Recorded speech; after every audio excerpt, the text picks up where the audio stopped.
بسم الله الرحمن الرحيم السلام عليكم ورحمة الله وبركاته.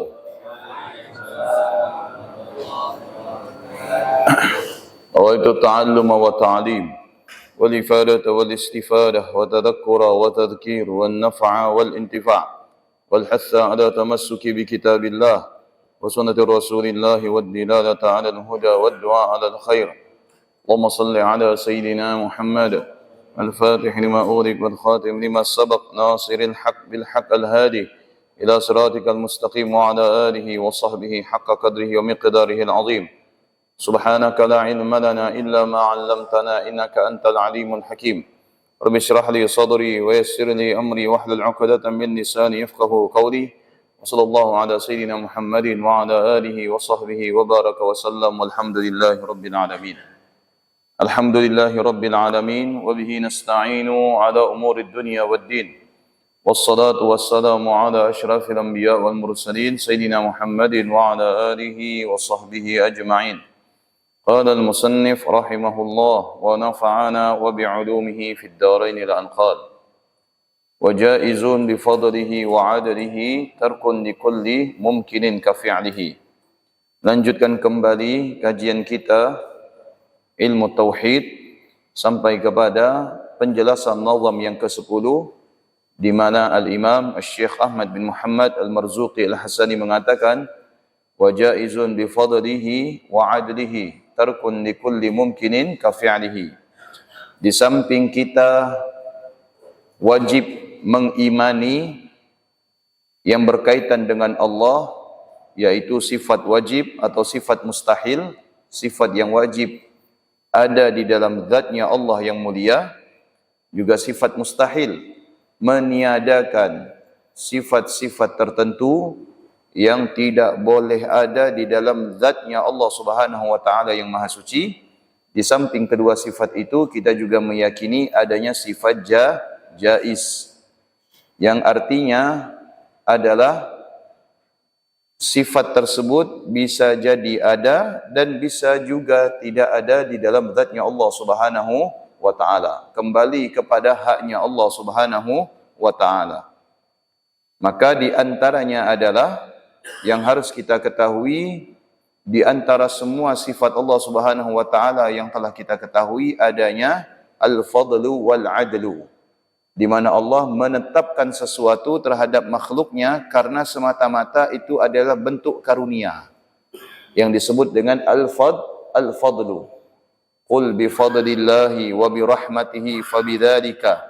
Ya, tentang al-fadlu, anugerah, ya, atau keutamaan dari Allah ini di dalam Al-Qur'an banyak. Ya, begitu banyak Allah memberikan penjelasan kepada kita tentang anugerah yang Allah berikan, ya, kepada hamba-hambanya, meskipun hamba itu sebenarnya tidak layak untuk mendapatkan anugerah. Dan kalau kita mau berfikir secara jernih, secara jujur dan adil, kita ini termasuk hamba yang sebenarnya kurang layak atau belum pantas untuk mendapatkan anugerah tersebut. Akan tetapi berkat rahmat Allah Subhanahu wa taala, atau barangkali karena kita ini termasuk umat Nabi Muhammad yang mendapatkan keistimewaan, maka kita mendapatkan anugerah dari Allah Subhanahu wa taala. Sebagaimana Allah katakan di dalam Al-Qur'an, "Qul bi fadlillahi wa bi rahmatihi fabidzalika falyafrahu." Katakan, ya, bi fadlillah, dengan berkat anugerah dari Allah Subhanahu wa taala, wa rahmatihi, ya, dan rahmatnya, fabidzalika falyafrahu, maka dengan hal itu bergembiralah orang-orang yang beriman. Huwa khairum mimma yajma'un, dan itu lebih baik daripada apa yang mereka kumpulkan. Dalam ayat ini menjelaskan kepada kita bahwasanya ada anugerah yang Allah berikan kepada kita selaku hamba-hambanya. Para ulama mencoba untuk mendekati makna tersebut dengan tafsir. Ada yang mengatakan al-fadlu di situ adalah Al-Quran, ya, anugerah di situ adalah Al-Quran. Ada juga yang mengatakan al-fadlu di situ adalah solat. Ada juga yang mengatakan al-fadlu di situ adalah ibadah. Bahkan Al-Imam As-Suyuti Jalaluddin itu mengatakan al-fadlu war-rahmah di situ adalah baginda Nabi besar Muhammad sallallahu alaihi wasallam. Karena kesemuanya itu diberikan oleh Allah kepada kita melalui wasilah dan sebaik-baik wasilah, yakni Nabi kita Muhammad sallallahu alaihi wasallam. Itulah al-fadlu penjelasan. Ya, jadi artinya kita semua ya harus mengetahui bahwasanya ada kalanya anugerah itu Allah berikan kepada hambanya karena semata-mata itu anugerah. Tak ada yang dia kerjakan. Dia tidak rajin ibadah, dia juga tidak berkelakuan baik, tapi sama Allah diberikan anugerah. Jadi harus disadari ini adalah benar-benar anugerah. Namun ini tidak boleh kita nafikan. Kenapa? Kembali lagi. Karena itu adalah hak Allah Subhanahu wa taala semata. Bagaimana juga Allah Subhanahu wa taala menghendaki anugerah kepada sebagian orang-orang yang semulanya benci kepada Nabi, bahkan telah merencanakan pembunuhan, bahkan telah merencanakan ya kriminalisasi kepada baginda Nabi, bahkan membunuh salah seorang dari keluarga baginda Nabi seperti Wahsy ya yang membunuh paman Nabi yang bernama Hamzah bin Abdul Muttalib. Ya, itu rasa-rasanya Wahsy itu tidak layak untuk memeluk agama Islam, untuk mendapatkan hidayah. Tapi karena bukan kita yang memiliki hidayah, bukan hak kita untuk menentukan apakah orang ini layak masuk Islam atau tidak, ya maka bagaimana? Maka itu semuanya adalah hak Allah Subhanahu wa taala. Allah yang Maha mengetahui apakah orang tersebut layak atau tidak mendapatkan anugerahnya. Allah yang Maha mengetahui apakah orang tersebut pantas atau tidak untuk mendapatkan anugerahnya. Yang kedua adalah al-adlu. Ya, apa al-adlu? Keadilan. Ya. Allah Subhanahu wa taala memiliki sifat adil. Di antara sifat adil bagi Allah adalah yakni memberikan pahala bagi yang berbuat baik, kemudian memberikan hukuman kepada orang yang berbuat buruk. Ini bentuk keadilan Allah. Jikalau seseorang itu dimasukkan oleh Allah ke dalam surga karena amal ibadahnya, Allah menegakkan keadilan. Jikalau Allah Subhanahu wa taala memasukkan orang itu ke dalam api nerakanya karena dosanya, itu adalah bentuk keadilan Allah Subhanahu wa taala. Karena Allah ingin membuktikan keadilannya ya selama di dunia, di mana Allah Subhanahu wa taala menjelaskan tentang keadilannya di dalam Al-Qur'an. Maka kita ingin melihat bagaimana keadilan Allah Subhanahu wa taala. Makanya Allah Subhanahu wa taala mewanti-wanti di dalam beberapa ayat Al-Quran bahwasanya Allah Subhanahu wa taala telah mempersiapkan balasan bagi siapapun yang melakukan perbuatan, baik itu perbuatan yang baik dengan surga, entah itu perbuatan yang buruk dengan siksaan. Sampai Allah katakan di dalam Al-Quran, wala tahsabannallaha ghafilan amma ya'malu az-zalimun. Jangan sekali-kali kalian mengira bahwasanya Allah itu lalai, luput ya dari segala macam perbuatan yang dilakukan oleh orang-orang yang berbuat zalim. Innama yuakhiruhum sesungguhnya Allah Subhanahu wa taala menunda saja. Ya. Kenapa Ustaz? Tidak dihukum oleh Allah Subhanahu wa taala ya, padahal dia telah berbuat zalim. Ya, karena dunia ini bukan tempat hukuman. Dunia ini bukan tempat balasan, tapi tempat di mana Allah untuk memberikan hukuman, tempat di mana Allah untuk memberikan balasan, yaitu di alam akhirat. Innama yuakhiruhum ila yaumin ya tashkhasu fihil absar. Allah tunda, Allah cancel itu semua bentuk hukuman, balasan bagi siapapun yang berbuat baik, berbuat buruk, ya, untuk apa? Untuk memperlihatkan ya kepada orang-orang yang selama ini tidak mampu melihat kekuasaan Allah Subhanahu wa taala. Kenapa di dunia ini masih ada yang berbuat zalim? Kenapa? Jawabannya, karena mereka tidak melihat balasan Allah. Seandainya mereka melihat balasan apa yang mereka terima atas perbuatan zalim mereka dari Allah Subhanahu wa taala, niscaya mereka tidak akan pernah berbuat zalim. Ya. Akan tetapi ingat, semuanya itu memiliki keterkaitan. Apapun bentuk yang kita lakukan terhadap orang lain. Ya. Meskipun tidak sekarang, maka di kemudian hari, naudzubillah, Allahumma sallimna ya Rabb, ya semoga Allah memberikan keselamatan kepada kita, di kemudian hari, maka seseorang itu akan merasakan apa yang telah diperbuat.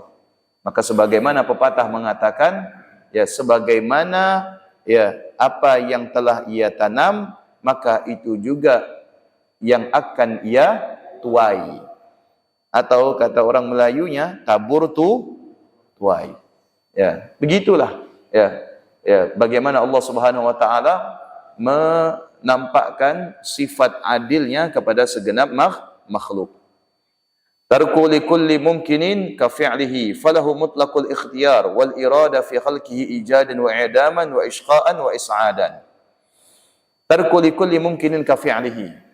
Ya, ada kalanya kita itu barangkali berangkat atas dasar apa? Kekecewaan kita kepada makhluk. Ada kalanya kita itu berharap agar Allah Subhanahu wa taala memberikan balasan secepatnya, namun tak kunjung memberikan balasan. Ya, dan itu banyak yang terjadi di dunia ini. Ya, entah itu bentuk kriminalisasi, diskriminasi, entah itu sikap yang menunjukkan kezaliman, ya pengkhianatan dari amanah yang diemban, ya itu semua ya kita berangkat dari rasa kekecewaan kita. Tapi kita berharap ya agar segera Allah berikan yang namanya balasan, namun tak kunjung ada balasan.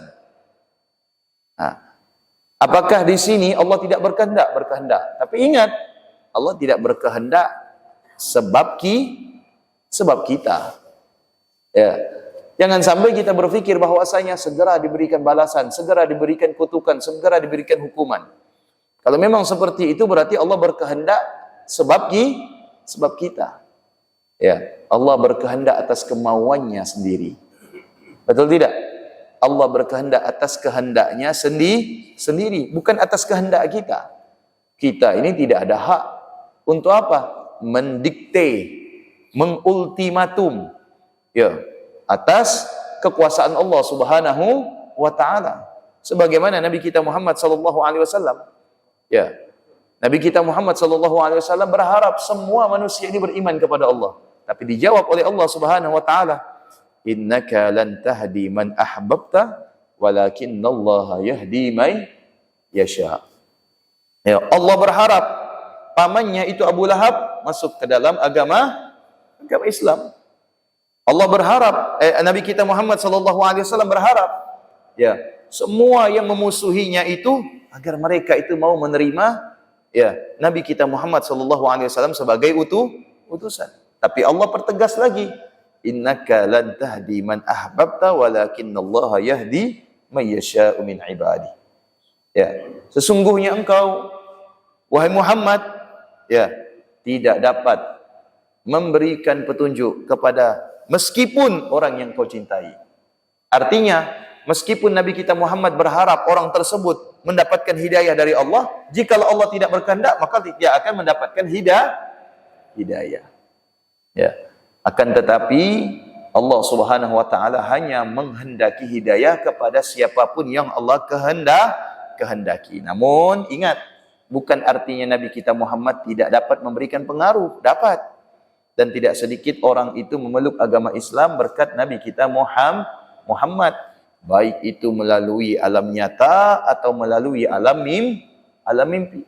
Ada yang memeluk agama Islam disebabkan apa? Bermimpi ketemu dengan Nabi Muhammad. Ada yang memeluk agama Islam melihat akhlak Nabi Muhammad. Ada yang memeluk agama Islam karena risalah yang dibawa Nabi Muhammad. Ya, di sisi lain Nabi kita Muhammad mendapatkan gelar apa? Yaitu sebagai yang memberikan petunjuk. Artinya di sini adalah Nabi kita Muhammad SAW perantara untuk mendapatkan petunjuk. Makanya doa di antara yang kita baca setelah azan apa? Ya, ati sayyidana Muhammadinil wasilata wal fadilah. Ya, sayyidana Muhammadinil wasilah wal fadilah. Al wasilah, karena Nabi kita Muhammad SAW adalah wasilah kepada Allah, perantara kepada Allah, dan kita semua tidak akan bisa mengenal dan tidak akan bisa sampai kepada Allah kecuali melalui satu pintu. Pintu itu bernama Muhammad sallallahu alaihi wasallam. Allahumma salli wa sallim wa barik alaihi wa ala alihi. Falahu mutlaqul ikhtiyar wal irada fi khalqihi ijadan wa i'daman wa ishqa'an wa is'adan. Allah Subhanahu wa taala memiliki hak otoritas. Otorisasinya Allah Subhanahu wa taala itu dalam hak apa? Dalam hak menentukan dan menghendaki. Ya. Menentukan dan menghendaki atas apa yang berlaku kepada segenap makhluk. Ijad dan wa'idaman, entah itu sesuatu yang ada atau sesuatu yang ditiadakan. Siapa yang menghendaki bayi itu lahir? Allah. Apakah setiap bayi yang lahir itu sudah pasti hidup? Belum tentu. Ada juga bayi itu yang lahir kemudian mati. Betul tidak? Berarti di sini ada kehendak selain kehendak orang tuanya, yaitu kehendak Allah.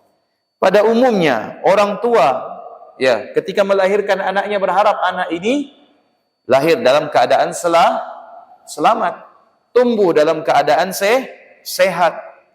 Ya, kan tetapi tidak semua bayi itu lahir dalam keadaan selamat.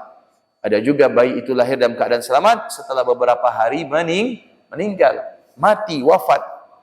Berarti menandakan bahwasanya ada yang berkehendak, berkuasa selain orang tua, yaitu Allah Subhanahu wa taala.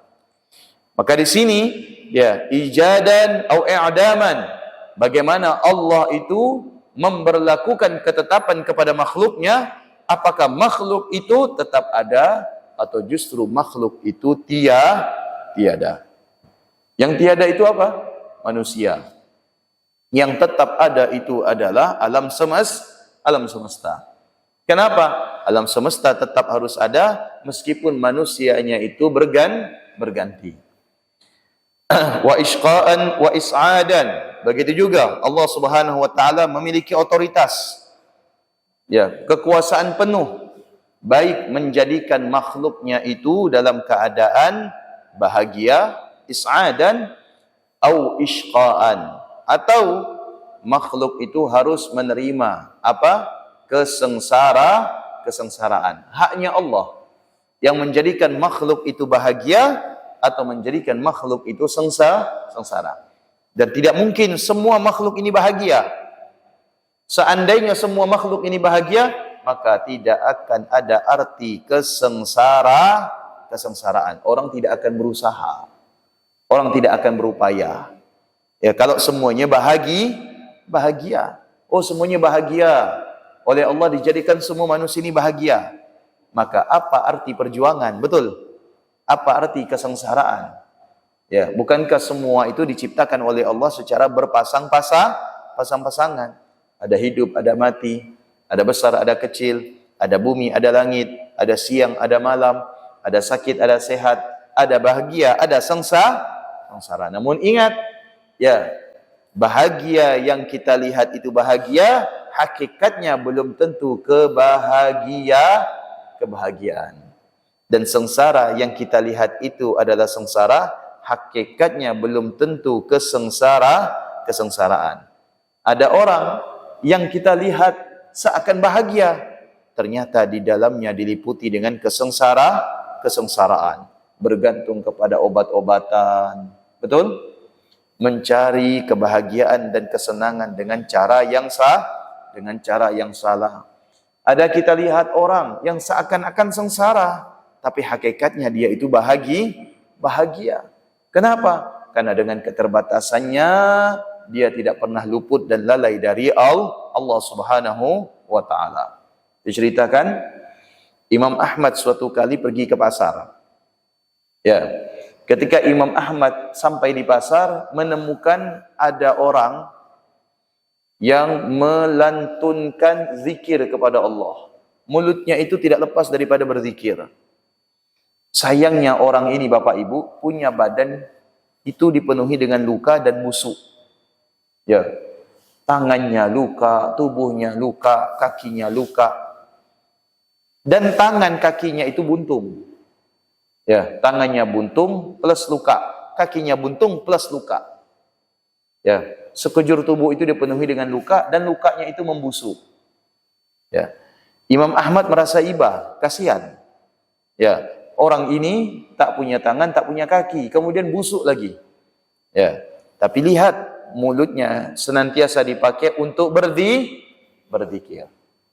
Maka Imam Ahmad penasaran, wahai hamba Allah, apa gerangan yang menjadikan engkau senantiasa memuji kepada Allah, sedangkan Allah sudah mengambil penglihatanmu, buta. Allah telah mengambil kedua tanganmu, buntung. Allah telah mengambil kedua kakimu, kodong. Bahkan tubuhmu dipenuhi dengan luka dan lukanya itu busuk. Apa kata orang cacat ini Bapak Ibu?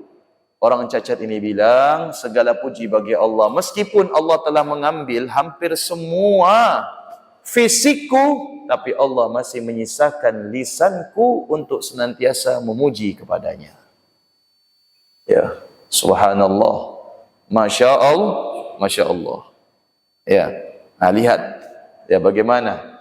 Ya, meskipun orang tersebut yang kita lihat sengsara, tapi hakikatnya dia itu bahagia dengan mengingat Allah. Ya, berbanding terbalik dengan orang yang punya fisik bagus, sehat, mata bisa melihat, telinga bisa mendengar, tangan bisa bergerak, kaki bisa berjalan, kemudian di tubuhnya tidak ada yang luka, bahkan tidak ada yang busuk, namun diliputi dengan kelalaian. Ya, diliputi dengan kealpaan, diliputi dengan kekhilafan. Di sisi Allah mana yang lebih baik? Yang jauh lebih baik adalah yang mengingat Allah. Di sisi Allah mana yang buruk? Yang buruk adalah mereka yang lalai daripada Allah Subhanahu wa taala. Jadi tolak ukurnya di sini adalah bukan bentuk. Tolak ukurnya di sini adalah bukan keadaan, tapi tolak ukurnya di sini adalah seberapa banyak mengingat Allah Subhanahu wa taala.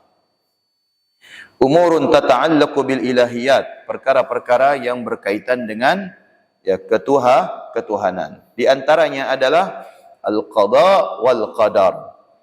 Sebagaimana yang kita imani bahwasanya rukun iman yang wajib untuk kita imani itu berjumlah 6. Ya, rukun iman kita ada 6. Iman kepada Allah, iman kepada kitab-kitabnya, iman kepada malaikat-malaikatnya, iman kepada utusan-utusannya, iman kepada hari akhir, dan yang terakhir adalah iman kepada qada dan qadar.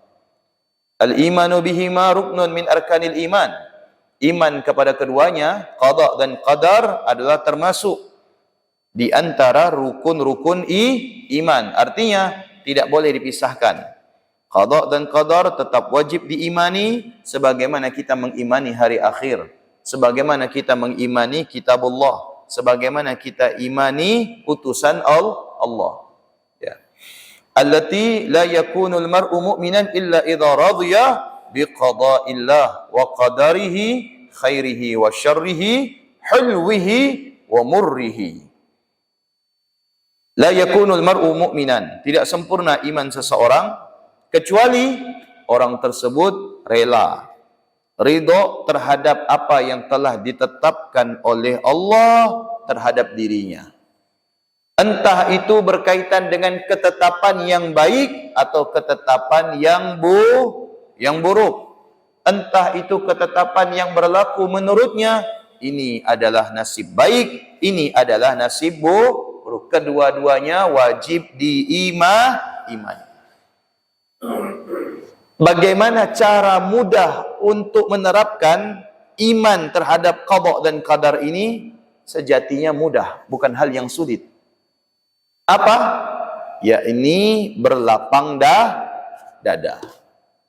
Dan kita telah melihat bagaimana Nabi Allah Ibrahim mencontohkan kepada kita bagaimana iman terhadap ketetapan Allah. Nah, sekarang saya mau tanya, kira-kira dengan menyembelih anak semata wayang pada saat itu Ismail, ya, ini sebuah keputusan yang manis atau keputusan yang pahit? Keputusan yang manis atau pahit?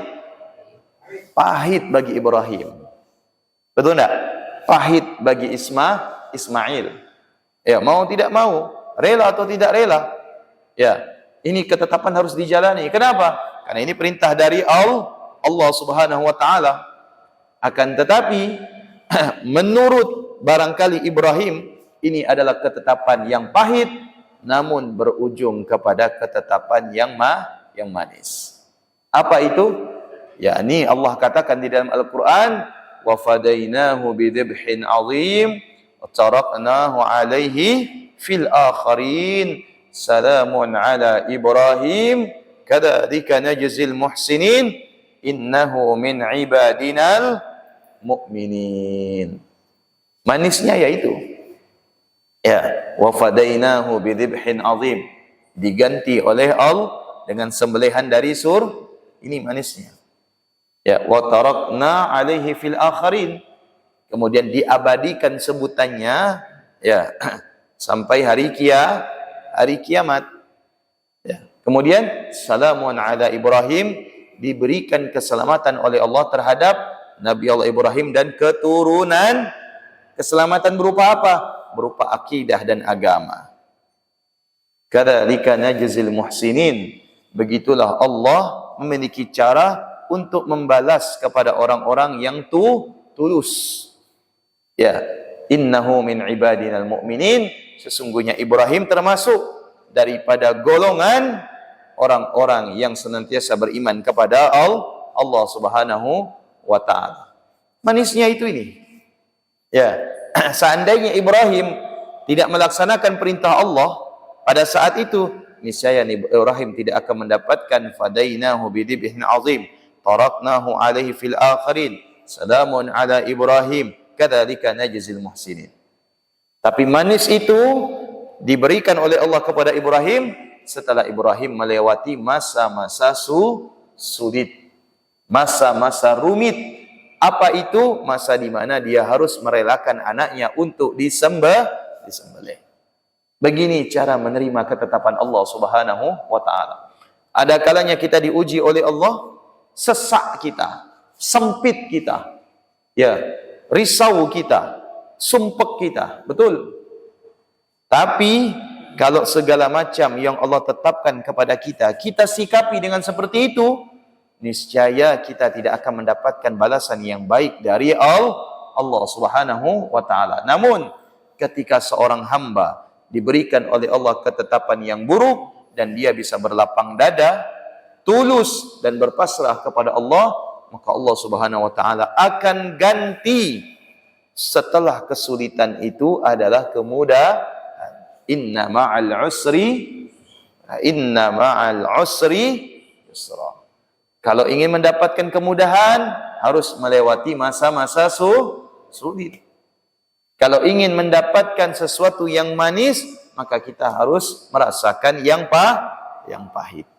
Begitulah cara menyikapi ketetapan Allah Subhanahu wa ta'ala. Radhiya biqada'illah, yaitu harus rela terhadap apa yang telah menjadi ketetapan Allah Subhanahu wa ta'ala. Wal qada' lughatan al-hukmu. Qala ta'ala wa qada rabbuka alla ta'budu illa iyyah. Adapun qada' artinya adalah al-hukmu. Al-hukmu artinya itu adalah ketetapan atau keputusan. Inil hukmu illa lillah. Sesungguhnya segala macam yang terjadi di dunia ini, ya, baik itu sesuatu yang kita, artinya yang bisa kita terima, atau sesuatu yang belum bisa kita terima. Ya Allah, ngapa bisa seperti itu ya? Ya, tak kira saya. Kadang kan seperti itu kan? Oh, Masya Allah, bagus ya. Ya, memang saya berharap seperti itu. Itu kan dua hal yang berbeda. Ada sesuatu yang terjadinya sebatas di dalam solat, di dalam puasa, di dalam baca Quran, tetapi makna penyembahan di sini adalah artinya menerima segala apa yang telah menjadi ketetapan Allah. Itu bagian daripada cara beribadah kepada Allah. Nah, orangnya rajin solat, puasa Senin Kamis, ya, begitu dapat musibah meronta-ronta, ya enggak? Histeris, trauma berkepanjangan. Ya, apa kata orang Melayu? Ngempas-ngempas. Betul enggak? Ya. Mana makna solatnya? Mana makna puasanya? Mana hakikat ibadahnya? Ibadah itu bukan hanya di atas sejadah, di dalam masjid, memutar tasbih. Tapi di saat seseorang itu bisa menerima ketetapan Allah, itu adalah bagian daripada cara ia beribadah kepada Allah Subhanahu wa ta'ala. Bukankah di dalam salat kita mengatakan inna salati wa nusuki wa mahyaya wa mati lillahi rabbil alamin. Ya, begitu dapat musibah, ya, tidak terima dia. Ya Allah, kenapa kau cabut nyawanya begitu cepat? Ya Allah, kenapa kau ambil dia, tak kau ambil aku saja? Tak boleh ucapan-ucapan seperti itu meniadakan akan ketetapan Allah Subhanahu wa taala, tak boleh. Ya. La naqulu fi ma yurdillah. Tak boleh kita mengucapkan kecuali ucapan yang hanya Allah ridhoi. Ya, dan kita semua tahu bagaimana Nabi kita Muhammad adalah sosok orang yang telah melalui semua macam ujian yang barangkali tidak akan kita pernah alami sebagaimana yang dialami oleh Nabi kita Muhammad sallallahu alaihi wasallam. Nabi kita Muhammad, ya, begitu dahsyat cintanya kepada Khadijah, diambil oleh Allah itu Khadijah. Ya, belum Nabi kita Muhammad lahir, ayahnya sudah terlebih dahulu diambil oleh Allah. Sayyidina Abdullah bin Abdul Muttalib sebelum Nabi lahir diambil oleh Allah. Begitu Nabi kita Muhammad lahir, di usia 7 tahun, ibundanya diambil oleh Allah Subhanahu wa taala. Begitu Nabi kita Muhammad diasuh, dibesarkan oleh kakeknya yang bernama Abdul Muttalib. Abdul Muttalib diambil oleh Allah Subhanahu wa taala. Begitu Nabi kita Muhammad diserahkan kepada pamannya Abi Thalib, ya, untuk melindungi Nabi kita Muhammad memasuki usia remaja, Abu Thalib diambil oleh Allah Subhanahu wa taala. Begitu Nabi kita Muhammad sempurna usianya untuk menerima risalah di usia, ya, 40 tahun, di saat itu juga Nabi kita Muhammad diambil Khadijahnya. Ya, diambil itu orang-orang yang Nabi cintai. Ya, di saat itu bahkan dalam 1 tahun sekaligus Nabi Muhammad harus merelakan kehilangan 2 orang yang berpengaruh, Sayyidatuna Khadijah dan pamannya Abu Thalib. Hijrah Nabi kita Muhammad ke Madinah. Begitu sampai di Madinah, Hamzah bin Abdul Muttalib diambil oleh Allah Subhanahu wa taala. Tidak sampai di situ, anaknya Nabi Ibrahim, anaknya Nabi Qasim, anaknya Nabi Abdullah, itu semua diambil oleh Allah Subhanahu wa taala. Ya, lantas bagaimana Nabi kita Muhammad? Nabi kita Muhammad mengajarkan kepada kita dengan berkata innal aina latadma.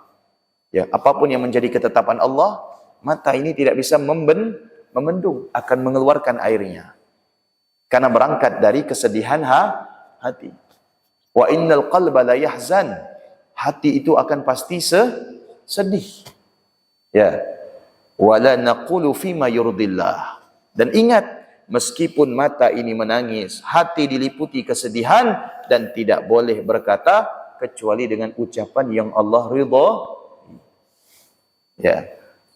Nah, begitulah Nabi mengajarkan kepada kita. Jangan hanya kita itu alhamdulillah wa syukrulillah, update status jika di saat diberikan kenikmatan. Ketika diberikan kenikmatan, oh Masya Allah, semua zikirnya keluar. Masya Allah rezeki anak soleh, Masya Allah rezeki istri soleha. Ya. Tapi kalau suami itu dapat rezeki, tak pula update status, Masya Allah rezeki suami soleh, ya tak? Ya. Ya kan? Tapi begitu mereka itu dapat kenikmatan, update status, rezeki anak soleh, rezeki istri soleha, rezeki begini. Ya. Emang kalau rezeki tak akan kemana. Tapi begitu diuji oleh Allah, kenapa kau uji aku ya Allah? Kenapa kau ambil dia dariku ya Allah? Kenapa begitu cepat kenikmatan berlalu ya Allah? Tak ada sekali dia mengucapkan apa? Kalimat-kalimat yang menjadikan Allah itu ridha. Semestinya harus keluar dari lisannya ucapan-ucapan yang membuat Allah itu ridha. La haula wala quwwata illa inna lillahi wa inna ilaihi ma sya'allahu kana wa man lam yasha' lam yakun wala haula wala quwwata illa billah. Ya. Hasbunallah wa ni'mal wakil. Begitulah yang diajarkan Nabi kita Muhammad kepada kita. Jangan hanya yang manis-manis kemudian ya kita kembalikan kepada Allah seakan-akan menandakan kita ini termasuk orang yang pandai bersyukur kepada Allah. Begitu diuji oleh Allah dengan yang pahit, ya, dengan yang rumit, seakan-akan apa?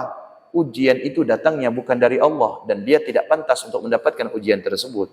Tak boleh. Berarti ingat, ya, keimanannya kepada qada dan qadar itu belum sempurna. Maka oleh karena itu Bapak Ibu, kenapa Nabi kita Muhammad sallallahu alaihi wasallam mengajarkan kepada kita untuk wajib mengimani kepada qada dan qadar. Karena kita akan melalui semuanya. Kita akan melalui fase di mana kita itu bahagia dan kita pasti akan melalui fase di mana kita itu akan sengsara. Kita akan menerima keadaan di saat kita itu senang dan lapang, dan kita juga oleh Allah diberikan keadaan di saat kita itu rumit. Ya.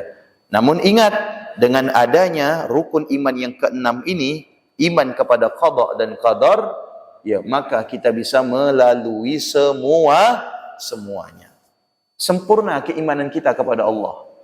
Tanpa disertai dengan rukun iman yang keenam ini, iman kepada qada dan qadar, niscaya keimanan kita kepada Allah itu kurang sempurna. Ya. Pada hakikatnya kita semua akan mengetahui bahwasanya semua ini adalah ketetapan Allah Subhanahu wa taala.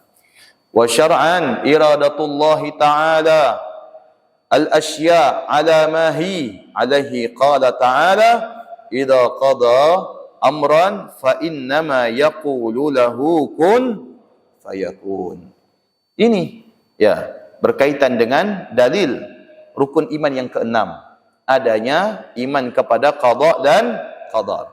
Idza qada amran fa innama yaqulu lahu kun fayakun. Apabila Allah Subhanahu wa taala telah menetapkan sesuatu, maka sesungguhnya Allah akan berkata kepada sesuatu tersebut, kun, jadilah, fayakun, maka terjadi.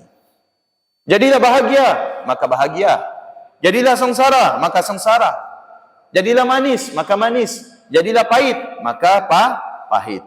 Jadilah mudah, maka mudah. Jadilah rumit, maka rumit. Idza qada amran fa innama yaqulu lahu kun fayakun. Semuanya adalah merupakan ketetapan Allah. Kalau sudah menjadi ketetapan Allah, kita mau apa Bapak Ibu? Ya. Kita ini harus sadar diri. Kita ini berada di mana? Kita ini berada di zona di mana kita itu adalah hamba selama-lamanya. Dan kita tidak bisa keluar daripada zona tersebut. Ya. Dan kita ini oleh Allah diciptakan sebagai hamba, berada di zona seorang hamba. Tak mungkin kita itu pindah dari zona seorang hamba menjadi zona penguasa. Tak mungkin. Karena tidak akan mungkin di dunia ini memiliki dua penguasa. Penguasa hanya satu, yaitu Allah Subhanahu wa taala. Kalau penguasa lebih dari satu, niscaya dunia ini tidak akan kita lihat sebagaimana mestinya. Ya, menandakan bahwasanya yang menciptakan ini adalah yang Maha Esa, yang Maha Tunggal. Dan kita ini seorang hamba, tidak memiliki kekuasaan apapun. Apa yang kita miliki sekarang ini? Tidak punya. Ya. Kesehatan bukan milik kita, milik Allah. Ada kalanya kita itu harus sakit. Apakah kita yang ingin sakit? Tidak. Ya, tiba-tiba sakit, berarti ada yang menghendaki kita itu sakit. Orang yang sakit bisa sembuh, tiba-tiba sembuh, berarti ada yang menghendaki seseorang itu bisa sembuh. Ya, idza qada amran fa inna ma yaqulu lahu kun fayakun. Ya, maka sesuatu akan mudah terjadi apabila semua atas kehendak Allah Subhanahu wa taala.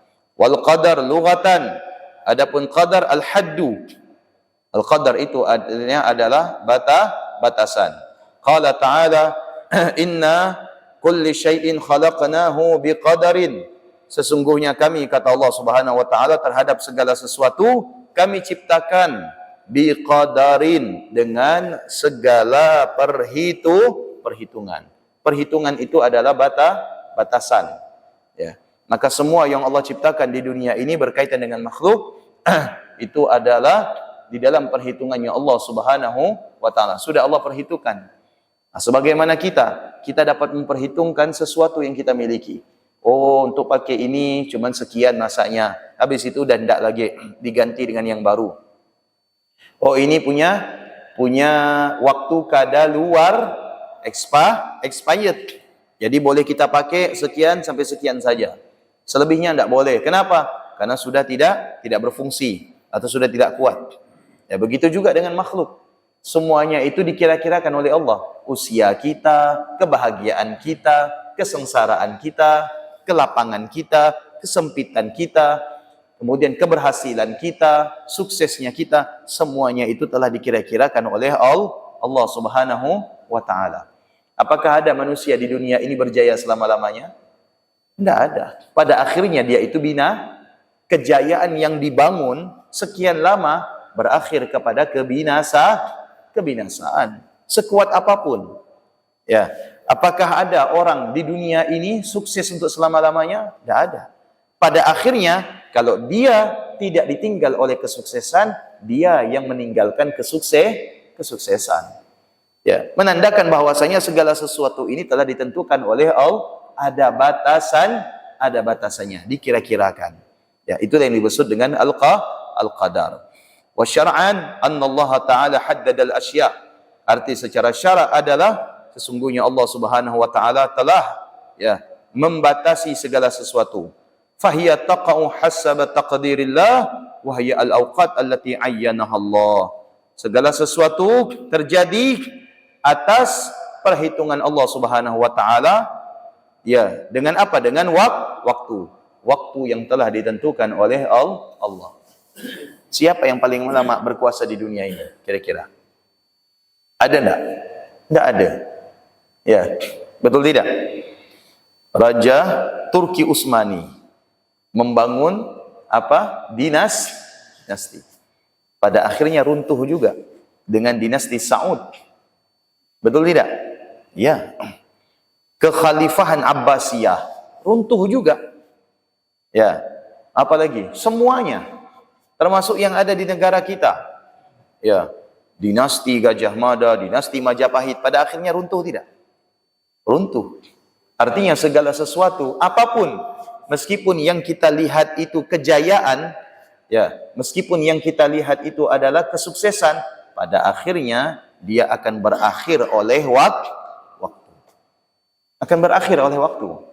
Ya, menandakan bahwasanya di situ ada ketetapan Allah Subhanahu wa taala. Maka kesimpulannya, ya, sebagaimana yang didefinisikan oleh para ulama, qada adalah pengetahuan Allah. Ya, pengetahuan Allah sebelum segala sesuatu itu terjadi. Sebelum segala sesuatu itu terjadi, baik itu alam semesta, baik itu zaman dan waktu, Allah sudah mengetahui. Adapun qadar adalah realisasi dari qada. Artinya kita sekarang ini bisa dipertemukan oleh Allah, telah Allah ketahui sebelum kita semua itu diciptakan. Itu artinya qada. Adapun kita sekarang ini berkumpul di hari Kamis di Masjid Fastabiqul Khairat dari salat subuh sampai syuruk adalah merupakan qadar dari realisasi daripada ketetapan Allah yang dahulu. Nah, begitu cara mudah untuk memahami konsep qada dan qadar.